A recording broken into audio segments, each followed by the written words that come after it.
তাতে কোনো ক্লায়েন্ট তোমার কাছে আসতে চায় না, আমাকে ধরে ধরে নিয়ে আসতে হয়। উফ, আবার শুরু হয়ে গেছে। যেদিন থেকে এ বাড়িতে বউ হয়ে এসেছি সেদিন থেকে তোমাদের দুজনে ঝগড়া দেখছি। কোনোদিনও ভালোভাবে কথাও বলতে দেখিনি। ব্রেকফাস্ট এনেছি, খেয়ে নাও। ও হ্যাঁ, মনে করিয়ে দিই, 10টার সময় একটা ক্লায়েন্টকে টাইম দিয়েছিলে, 10:30 বাজে। আমার খিদে নেই, চলো। না, তা খাবে কেন?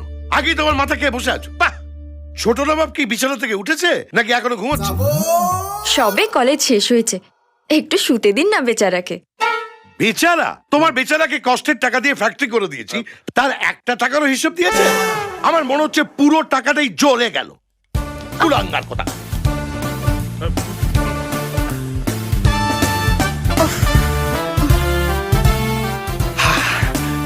ঘরে এখন কি শান্তি বলো বৌদি? তুমি জেগেছিলে? সকাল থেকে যদি দুটো মোরগ কন্টিনিউয়াসলি পাল্লা দিয়ে চিৎকার করে, কার ঘুম হবে বলো তো? ওরা তো